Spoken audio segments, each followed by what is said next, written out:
Hello and welcome to the Six Star Leaders podcast. I'm your host, Aveline Clark, and you're about to listen to another incredible episode with an amazing human all about how they are making a difference in the world using their passion, their purpose, and the alignment of their genius. Because I believe that we make the greatest impact in our life when we combine our passion with our purpose and our genius. That's where the magic happens. This conversation is going to be good because they always are. There's so much to gain from these. They're beautiful, they're inspiring, and I invite you to open up to see the possibilities of what you can do in your life too. Enjoy. My next guest is the fun, friendly, personable Vinnie Romano. Now, Vinnie is actually a veteran of the advertising industry, starting back in the UK. He's been in Australia for 10 years and he talks a bit about his journey in the conversation. But what I find really interesting is how he went from being employed in the advertising industry, being super successful, to then going out on his own, starting up an agency and doing that as a matter of need. And he talks about why he needed to do that when he was in Australia, and the contacts that he made and the situation that he found himself in, and he was always innovating. So what I love about Vinnie is his innovative mindset and outlook on life and how he's applied that to what he does and how he serves in the world. Whilst working in his agency, he realized there was a greater need for leveraging LinkedIn in a better way. So together with a colleague, they founded mysocial.ai, and now it's growing and serving companies all over Australia and globally. It's growing. Vinnie's very passionate about this. He's very purposeful, very driven, and it's a fantastic tool that cleverly uses AI to help people in not only corporates as employees, but also small business owners, medium-sized business owners, anyone who uses LinkedIn, basically. It's a great conversation, fascinating journey, and I love what he's doing with My Social. And here is Vinnie Romano. Well, welcome. Here we are. It is another episode of Six Star Leaders podcast, and I'm here with Vinnie Romano. Vinnie, welcome. So good to have you here. Nice to see you. Thanks for having me on. Yeah, thank you. I'm really looking forward to this conversation. And obviously from the accent, I am speaking with someone who's probably not too far from the pond, from Australia. Am I right? I am British born, Italian heritage, but I'm also a true blue, mate. I've got the Australian citizenship, got the passport, the whole kit and caboodle. The whole thing. That's cool. Yeah. How long have you been in Australia? 10 years. Yeah, 10 years. Nice. Yeah. And whereabouts are you based? I'm currently in the Gold Coast. So recently relocated to the Gold Coast with my partner.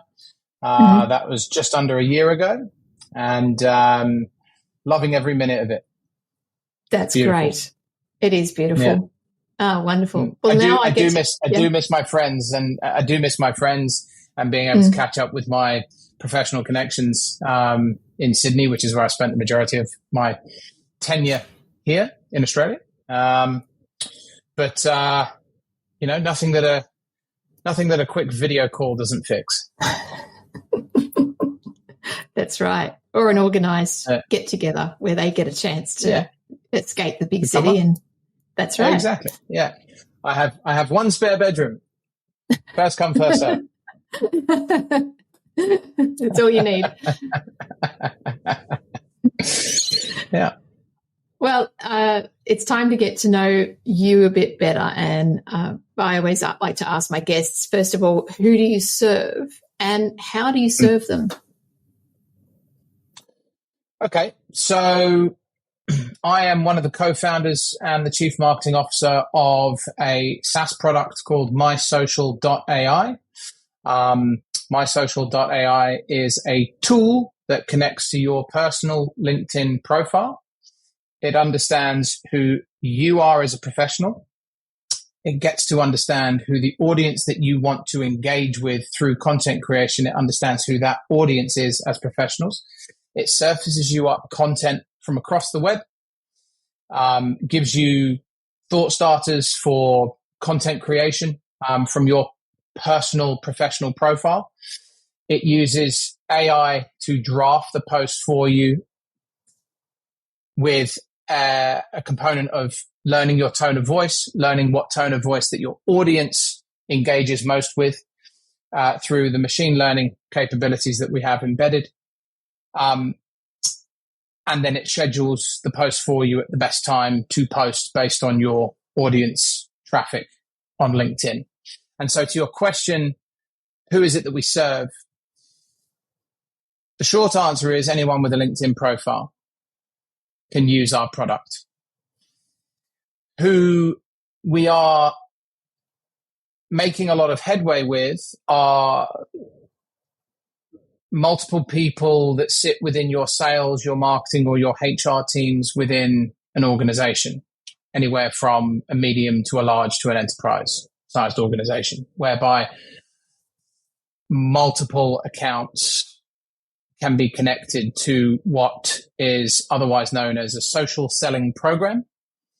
And if you have the desire, or if you have an existing social selling program as part of your sales and marketing communication strategy as an organization, this can be a great way to reach a very large audience organically without having to spend money on media, for example. So that's who MySocial.ai serves. Wow, I'm looking forward to delving further into more detail.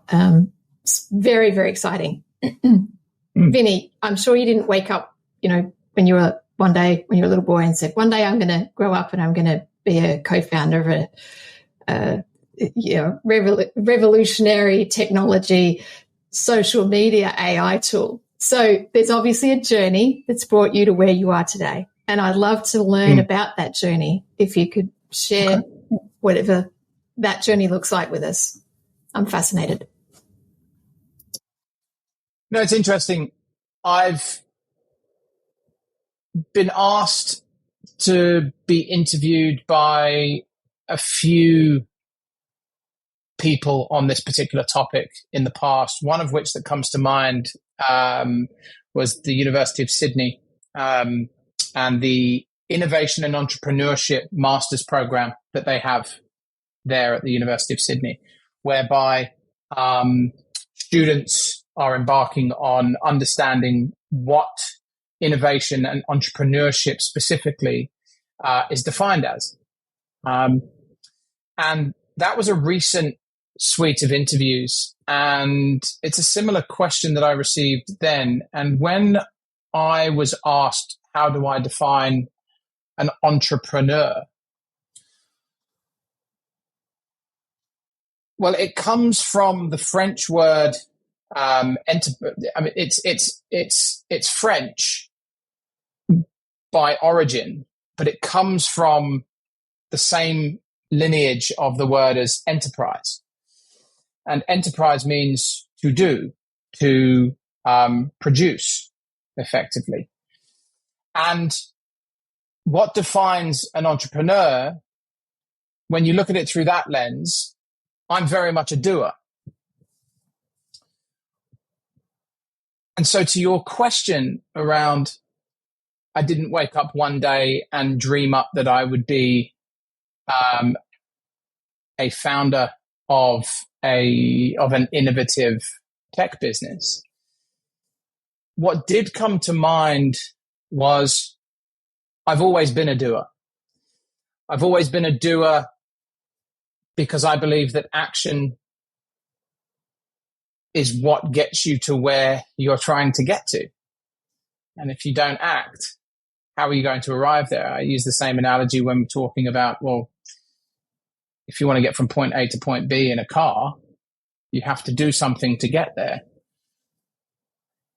And for me, it's not so much the doing that is the tricky part. It's more how you get there in the most efficient way possible, in the straightest line possible. But when you're talking about new things that haven't been done before, that's really challenging to stick to one straight line, because there isn't a previous path that many people, if any people, have taken before. And so that's, not sure that's really kind of answering any kind of question, but, you know, I'm just sort of riffing off that. It's quite an interesting thread that I just pulled on there. Another thing that came to mind when you asked that question was, I remember one afternoon I was in the back garden of my parents' house growing up. I was a young kid, must have been about 5 or 6. I don't have many memories from that age. But you know, when you do remember something that you did think when your brain was that young, and it kind of just sticks with you. A story that I've told before, not many times, but I've told it before, that usually gets a laugh. Let's see if we get one here. I remember thinking, we were outside in the garden. My brother and I used to kick the ball around outside. We had one of those, you know, sort of football nets, soccer football nets out in the back garden. Brother would always used to be in goal, and I would always mainly be the one kicking the ball. More often than not, because my aim is shocking, I would always kick it over into the neighbor's garden. On this occasion, it was my brother's turn to go get the ball. So I remember I was stood there waiting for my brother to get the ball. And for some reason, I remember this thought coming into my head around, if I could record this moment through my eyeball, as opposed to a video recorder, almost like a contact lens, that you could use your brain to tell the contact lens to hit record or take a picture or rewind or whatever it might be. 10, 15 years later, the Minority Report with Tom Cruise as a movie comes out with that very technology being showcased on the movie screen. And I remember thinking, oh my God, I had that idea. And that was one of my very early memories of something that I had thought of with no prior known influence from anywhere else, that I remember thinking, I'm going to have more thoughts like that. And so in a long-winded sort of way, when someone asks me about entrepreneurship or going out and starting something and doing it for yourself, I get regularly reminded of that memory, that from a very early age, my brain has always somewhat thought about things that eventually do get brought into the world through whichever way, shape, or form.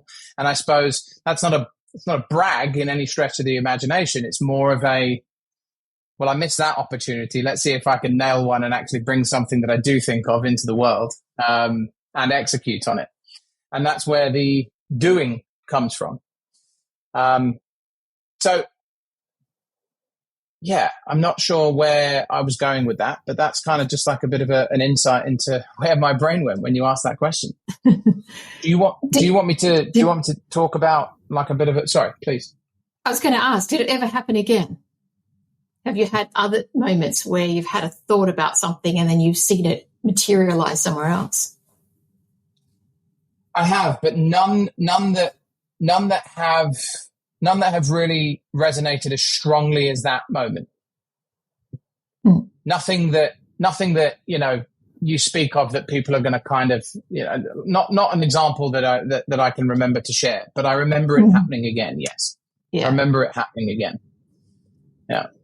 And when you had that moment when Minority Report came out and you realized, oh my God, I thought of that and it's, you know, it's manifested.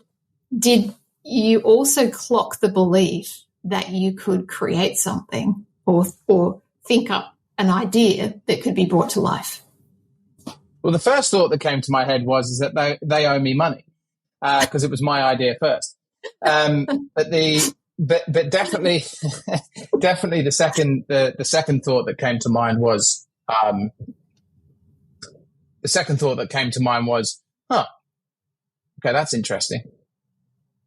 Almost like in a validating way. I mean, look, at the end of the day, it was on a Tom Cruise movie, which was all about the future, right? Now, where one might be in that environment, or one might hear me telling that story, some people might be going, yeah, but it was in a movie. So what, right? That technology isn't available to the public now. So it's a stupid idea, or it's just a concept. It doesn't matter to me, right? The point is that it ended up in a movie. And more often than not, what we see in movies generally ends up being what the world kind of ends up looking like, in a funny sort of way. Absolutely. And that is we're not at flying cars yet. That's a whole nother conversation, but we're not at flying cars yet. But with Elon at the helm, I'm sure we're not too far. Yeah, exactly. So tell me about your work journey. I mean, there's obviously a point where you transitioned to becoming the founder of this existing innovative tech company. Yeah. You want me to tell you about that? Yeah, I'd love to know what was the trajectory, I suppose, that brought you to the point where one day you realized there's an opportunity here, and then you started it. Okay. Well, for that, I'll give you a quick rundown of my career trajectory. So from a very early age, from the age of 16 and a half, because I was not yet 17 when I got my first proper job. But my first proper job was selling mobile phones at a time when when touchscreens hadn't been invented or were available to the public, right? And so I sold mobile phones, landlines, and home insurance out of a store in London from the age of 16, and I excelled at it. After that, and that was whilst being at school, so it was a weekend job, and went through into when I was at high school / college. A couple of jobs after that over sort of summers and whilst still at college. I found myself as a door-to-door salesman selling gas and electricity door-to-door, knocking door-to-door. I then found myself as a lettings negotiator, so leasing properties as part of a real estate businesses, and then back to mobile phones. And what eventuated was I ended up writing my dissertation at university in my final year on the legal parameters around direct comparative advertising for the brand that I was actually part-time working for. The brand that I was part-time working for was a mobile phone store that was new to the UK market. And to make a splash, they went out and basically targeted all the big four mobile phone networks and called them out directly, which is not a format of creative advertising that you're used to in the UK. Interestingly, it made up 1/3 of all advertising formats in the US. So it was a very American approach in the UK market. They got a lot of backlash, were in court a lot, but ultimately became and still sustain as a major player in the mobile phone network market. That was who I was working with, but I wrote my dissertation on that, which then saw me find my way working in advertising agencies. So I got my first job at Publicis London, big global advertising agency, the London office, working on some big global brands. And that was all sort of business to consumer, retail style advertising for through the channels of TV, radio, press, outdoor advertising, right? As a way to get bums on seats or get people to buy, that's the kind of advertising, big creative stuff. And from there, I went from a number of different agencies, big ones, to then being made redundant and getting home that one day and kind of really angry at the weather, at what had happened. I was living at home with mum at the time, and she had been going through some health issues. And she asked me, it was the middle of the day, and she asked me, what am I doing being home at midday? I told her I got made redundant, et cetera, et cetera. And she asked me what I was going to do. And I said, well, I don't know yet. So I went upstairs to my room, locked the door. And 4 hours later, mum called me down for dinner. And I had booked a one-way ticket to Sydney. I had purchased a 1 year's working holiday visa and had it approved. And I had an interview lined up for another agency, a freelance role, still in London, the following Monday, which I ended up getting, to help me build up some cash for the 8 months between then and when the flight was. And the reason I did that was because I was looking at, well, I have to move out of here soon. And if I move out of here, I'm going to be looking at spending this amount of money on rent. I'm going to be staying in this dreary country with all this dreary weather. There seems to be a lot more opportunities out in Australia. It's sunnier. It's nicer. And if I'm going to work my ass off like a dog, I might as well do it where I have the opportunity to get out into the sun rather than looking at, snow and ice all the time. And so sure enough, ended up making it to Sydney, got a job at BBDO in Sydney, looking after Foxtel. But then the next challenge came. When I landed over here, I had no inclination as to what it was that I wanted to do long term, but it became very apparent very quickly that I wanted to stay in the country. And so at the time, I think the rules are still somewhat the same. At the time, my path to being able to stay here, or path to permanent residency, was I needed to get sponsored by a company, stay with them for 2 years, and then and only then would I be able to apply for permanent residency, which would then mean another year doing, whatever I needed to do. But it didn't happen for me in terms of other agencies. They were dangling the opportunity for sponsorship in front of me. It wasn't just me, other people, but my experience was they were dangling it in front of me. And then they never came good on the promise. If you are running out of time on your 1 year working holiday visa, you get the opportunity to go and do agricultural work, farm work in a particular postcode, which allows you to apply for a second working holiday visa, which is your last chance. Try and find a job and get sponsored. After I did my farm work, I came back, got another job at another agency, couldn't get sponsored. So in the December of 2014, I started my own agency. Grew it to 15 people. Signed some awesome clients, sponsored myself, got myself permanent residency, got myself to Australian citizenship, and then exited the business.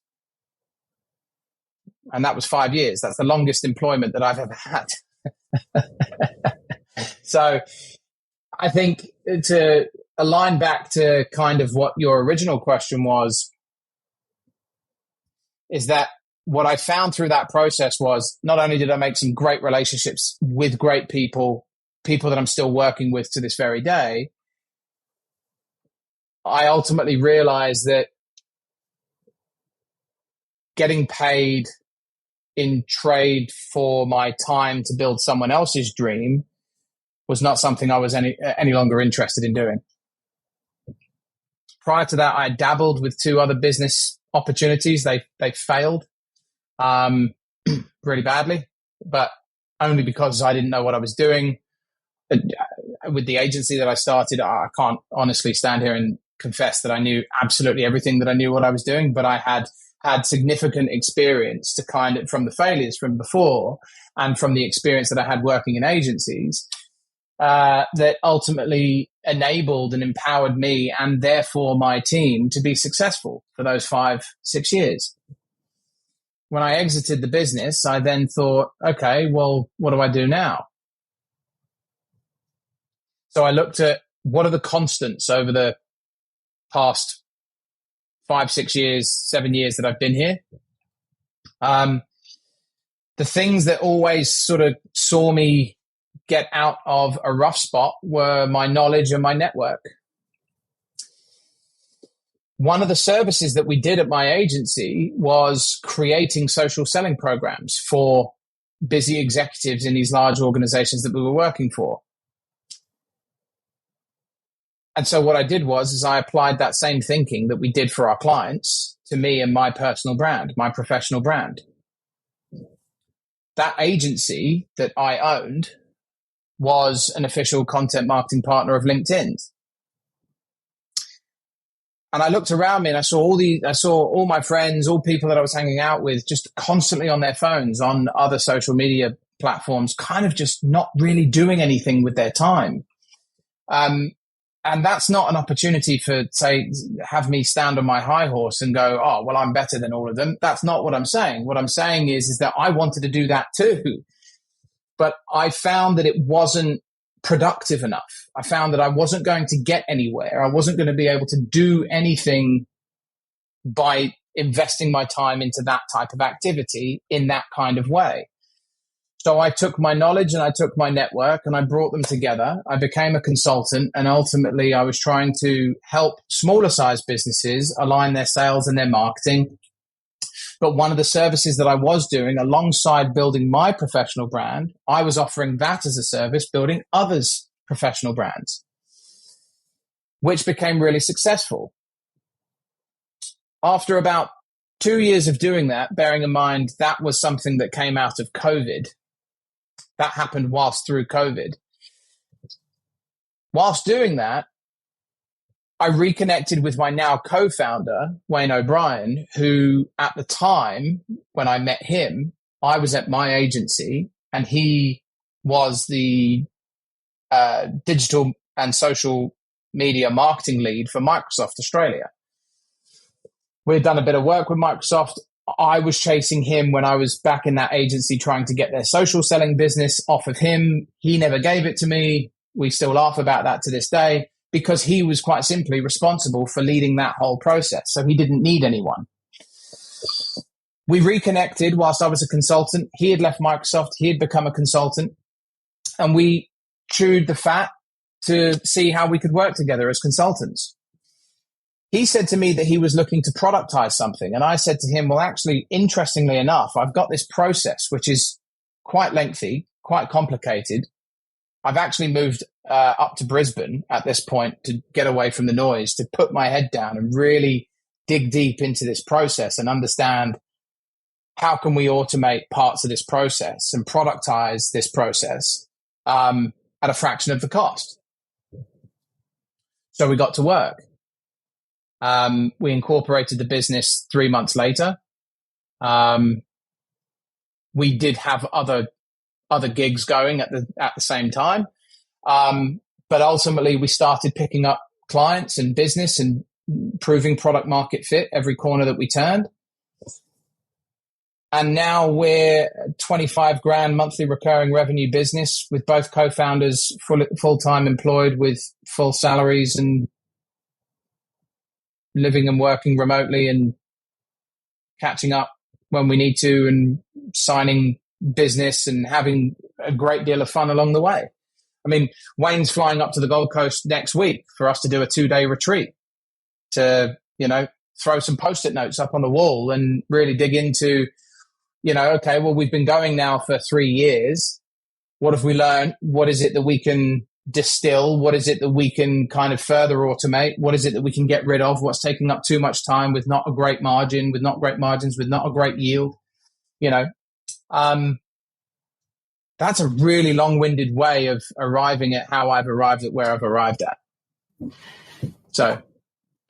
Yes. And yet, Vinnie, can you see the gold in what you've just shared with me. I don't know if you realise, but and you're obviously going to listen to this when it goes live. But you're a case study. I don't know about that. No, you have to. You're a case study in the value of working smart and hard. You've got the hardworking gene from when you were a 16-year-old, and you kept applying yourself and thinking your way out of a situation. Didn't sound like to me you sat there licking your wounds when you were made redundant. You said in 4 hours you'd secured yourself a job, booked a ticket, the whole lot, and you had a plan.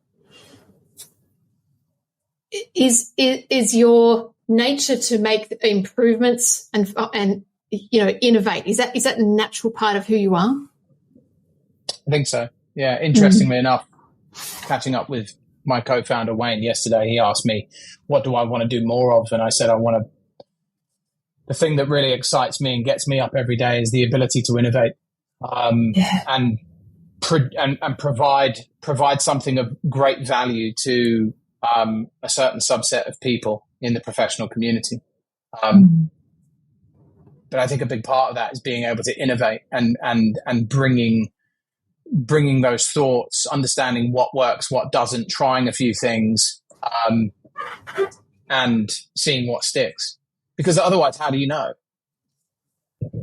Yeah. I mean, things that are still done the same way as they were 50 years ago, some things still work, but the majority of them don't. The way people buy has changed. And so if you're still selling in a way that people used to buy 50 years ago, you're not going to be able to sell anything. It's not all about selling stuff, but I'm just using that as an example. So to answer your question, yes, I think innovation is one of the key drivers that gets me up in the morning. 100%. I was going to ask you the question, what do you think your superpower is or your genius? How would you answer that? What would you say to that? What's the second part? What my genius is? Yeah.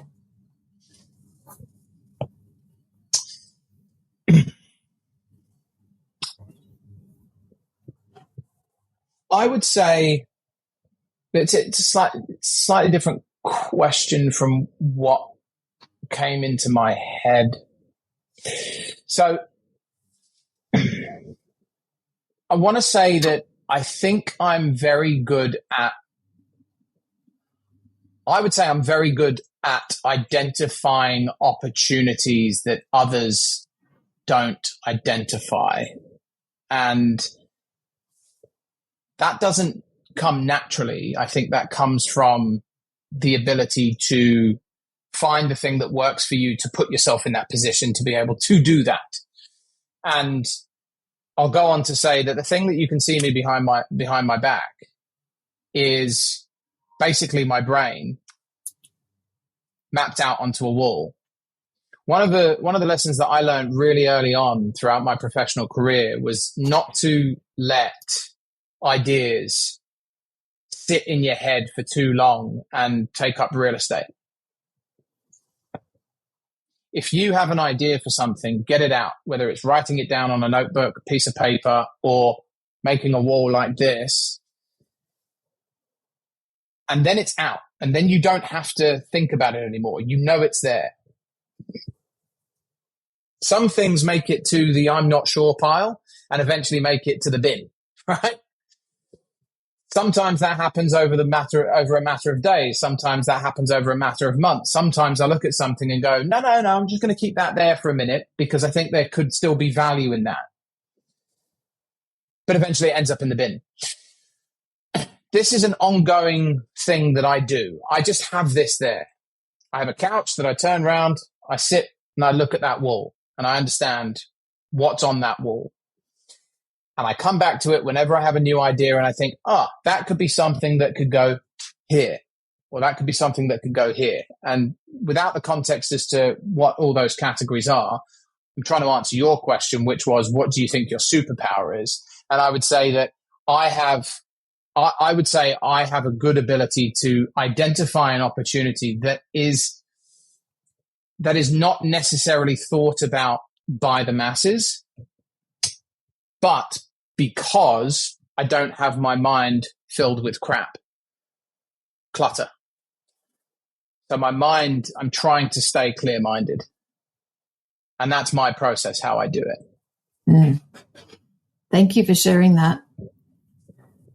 What you just said then about keeping your mind clear and uncluttered, is that also something that you work on? Like, do you watch, what goes into your mind? Do you monitor what you watch, read, allow into your mind on a daily basis? Yeah, I wouldn't say that I'm the best at kind of going, nah, that's not good enough for my brain, it's not going in. Because we're exposed as individuals, we're exposed to over 10,000 messages a day, right? So it's not that easy to just kind of put a gate up and say, nah, not coming in. At least I don't find it that easy. So I'm susceptible to the messages that everyone else is susceptible to, right? Naturally. But I suppose with a little bit of thinking around, well, where do I want to put my energy? I have a partner, which, she works just as hard as I do. So for the majority of the day, we don't see each other, although we work in the same space pretty much. I mean, she's out there and I'm in here. But for hours, we won't speak, but we'll be in the same space. But I think there's something quite nice about that. But that's, partly where I want my energy at some point during the day or throughout the day. The other part of my energy needs to go into my business. The other part of my energy needs to go into my health. And so I think you have to be accountable for the decisions that you make as to where you want your energy to be directed, first and foremost, and then find whatever works for you without this trying to come across as me giving your listeners advice. But if it were me that were listening, I would want to figure out where you want to direct your energy, bucket those up, and then understand what are the things that you can do to maximize that time that you spend directing that energy. And for me, one of those things is that across all the things that I do, I need a clear brain. It reduces my stress levels because I'm enabling myself to keep my brain like putty so that things come in and they bounce and they kind of soft land, as opposed to when you're stressed and you've got big spiky things in your brain and you just attack people as soon as something new comes in. And that's not healthy. So not sure if that answered your question. You answered it and you gave me a whole lot more. I've got insight into the mechanics of how you see and allow thoughts, energy, how you manage that to optimize your creativity, your energy, and therefore your results, your life. Yeah. Tidy mind, tidy life, right? There's not a speck of dust in my apartment. That's not true. Tell me about this wonderful tool that you've got. I've heard you talk about the social selling customers in the corporates.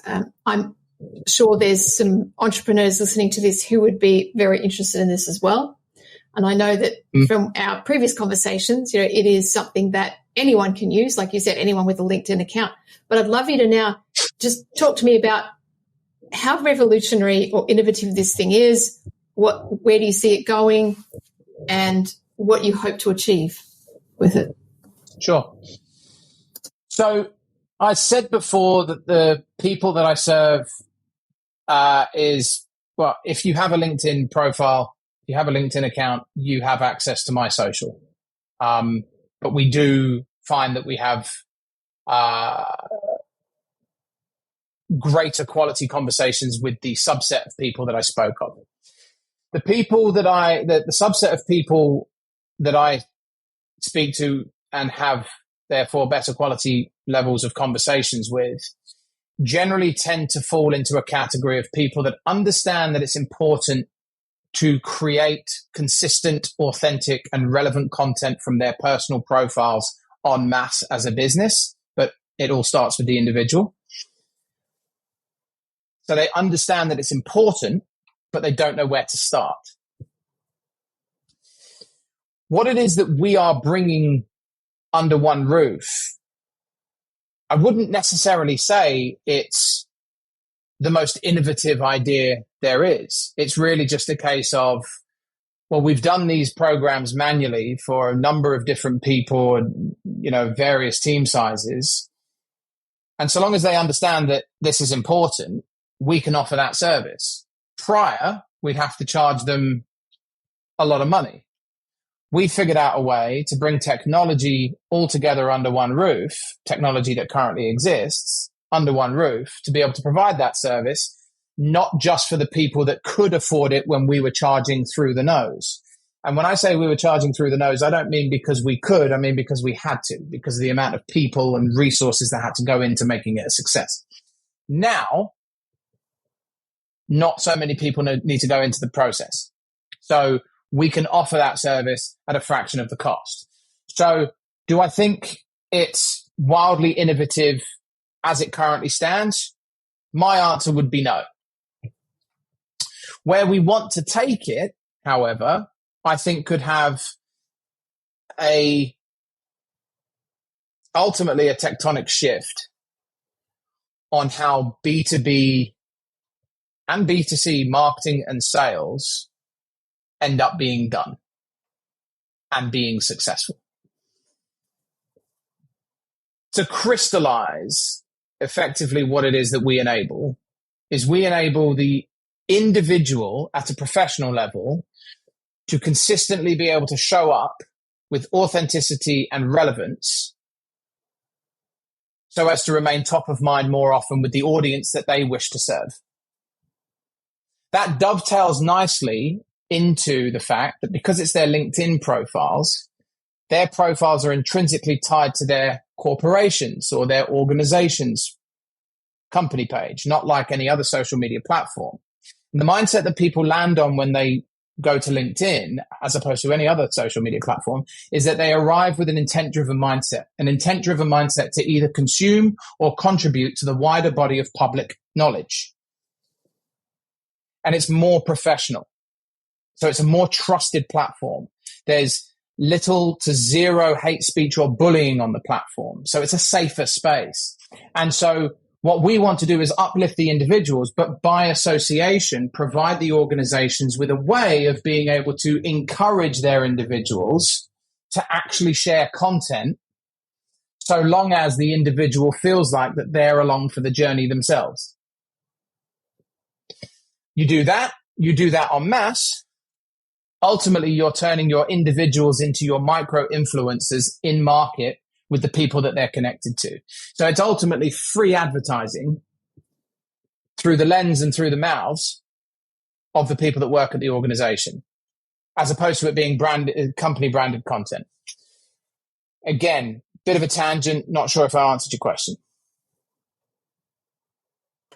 Yeah, you did. You mentioned that Excellent. Where you want to take it, it will make a tectonic shift. Are you able to share with me where you want to take it? Maybe episode 2. I was going to say, no one's listening. You can just share the secrets with me. Really, it's okay. There's a couple of sensitive conversations happening at the moment that my chief product officer might have a bit of a heart attack if I bear all. But it effectively, I would argue that the vision enough of where we want to take it, and my claim as to where we want to take it, could ultimately change the way in which people buy and sell. That's what I'll leave you with on that. I'm so intrigued. Really looking forward to conversation too. Excellent. That's why I'm in marketing. Yeah. I love listening to you, Vinnie. You're so innovative, and I've loved learning about your journey, what you're doing, the way you process things, the way you process ideas and thoughts and leave your brain open. I hope the listeners are really taking this as a masterclass in, the process to create something, because you're creating for the better good. Like everything that you're thinking and doing is about making things better for people. Yeah. Right? Yeah. I'd agree with that. And there's purpose. There's a bigger, obviously there's purpose that drives you, whether that's to make that tectonic shift in the industry, whether it's to, be one day bought out by, one of the giants, or if maybe it's a monetary goal as well. But I'm sure that there's purpose that drives you every day, because you are you come across as very driven. I can see that. Do you have an articulated purpose that drives you or pulls you forward?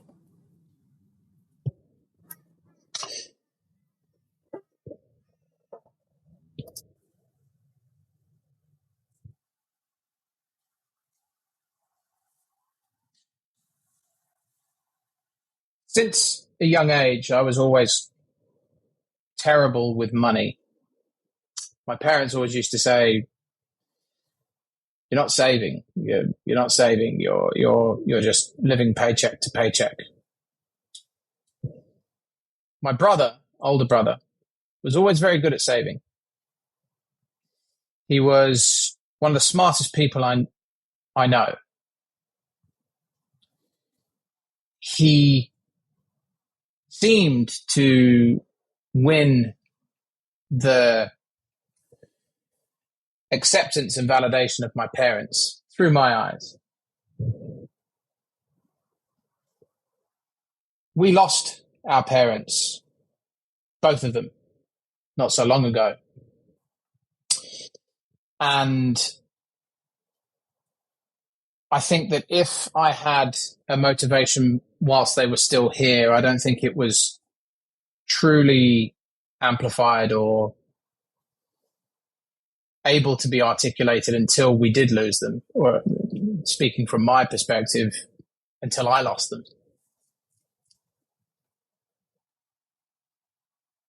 I'm not saying that my parents weren't proud of me before they left.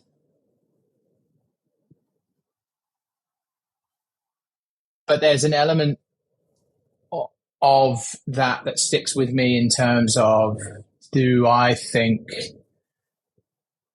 have I been able to shake the fact that as long as they were on this planet, they validated my brother and not me? I think there's an air of that. And I think ever since we lost them, a personal motivation for mine was, okay, well, one of the things you've got to do is get better with money. And I've been getting better. But I want to take it one step further, and I want to provide myself and my partner with a safety net that will mean that we will never go hungry, that we will never be homeless. And that's a little bit exaggerated. That could be misconstrued as a bit dramatic because, realistically, I've been very lucky to have been born into, not wealth, but, not poverty either. I have a set of skills that, can be transferred. If worst comes to the worst, go back and work for the man. But to your question, what drives me? If I may, I might bring that to the reason why I post on LinkedIn as frequently as I do and the way in which I do. A lot of people want to post on LinkedIn. If they post on LinkedIn, they want to post on LinkedIn because they want to drive product and service messages down the throats of their audience. Now, that's all very well and good, but if you do that 3 times a week, plus, if you do that more than once a week, as far as I'm concerned, you're going to bore the shit out of a load of people and ultimately lose credibility and trust and validation from anyone that can see it, and therefore not get any engagement. But the reason why I post and what I advocate for is I go back to this thing about, what do I have? I have my knowledge and I have my network. I'm actively seeking to grow my network and build the relationships with as many people in my network as possible. Now, that doesn't mean that I, set up a phone call with all 8,000 followers, right? That means that I keep them up to date with who I am. I remain top of mind. By association, if I sell a couple of signups to my social, fantastic. But that's not the goal. The goal is to show up, show my personality, my authenticity, mix it with some relevance so that they actually engage with it, that it speaks to them, but doing it consistently. Because the rule of advertising is that it takes 7 touch points before people actually start remembering something. And so I post 3 times a week. That's it. Same days, same times, every single week. And I do that so that if shit were to ever hit the fan, I know that I can pick up the phone to someone in my network, but I've increased my luck surface area by simply building up that bank of posts, allowing me to have that luck surface area increased in terms of the likelihood chance of them actually picking up the phone when I ring.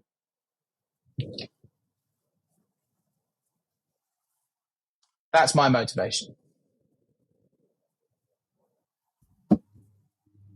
Investing in expanding your reach and what potentially comes back. Lovely. Vinnie, I've so loved this. I just looked at the time and I'm like, holy cow. I know we are coming to the end, but I've got to ask you this question because it's the whole point of this podcast. What does being 6-star mean to you?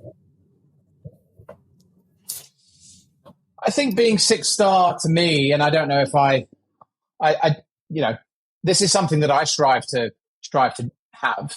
But 6-star means to me, 6-star leadership means to me is transparent leadership for collective growth.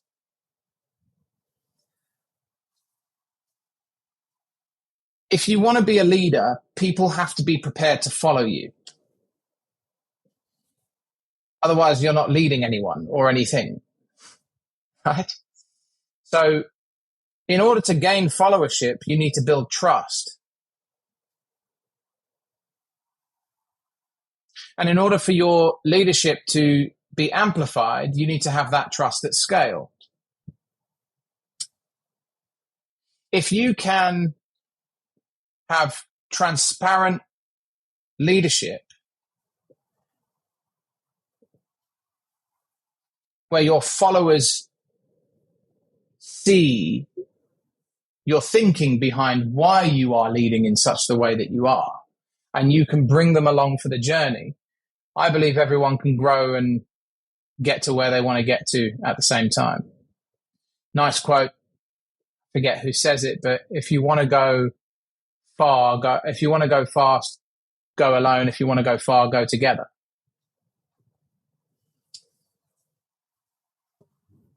Great quote. That's what it means to me. That's beautiful. I love that. Really, really love that. Thank you. You've shared so many profound insights and thoughts and parts of you that I'm not sure you knew you were going to share with me today. And I just want to thank you from the bottom of my heart for you showing up and being your full self, being so transparent and giving, what you have. Because like you just said, that's being transparent. That's sharing, and that's leadership, and that's why you're here. So I just want to say thank you and acknowledge you for that. Thanks, Eveline. Thanks for having me on. It's been a great pleasure. It's been a nice hour sharing and talking with you. No, likewise. So happy and grateful. Tell me, Vinnie, how could people get in touch with you? If you'd like them to, of course. Sure. If anyone's interested in reaching out to me, find me on LinkedIn. I think it's linkedin.com/Vinnie Romano. Easy. Nice. Thank you very much. Now, I like to ask my guests if at the very end, if there's something that you'd like to leave our listeners with. I know you've shared a ton of gold from you. Is there a little tidbit, piece of advice, little nugget that you'd like to finish us with?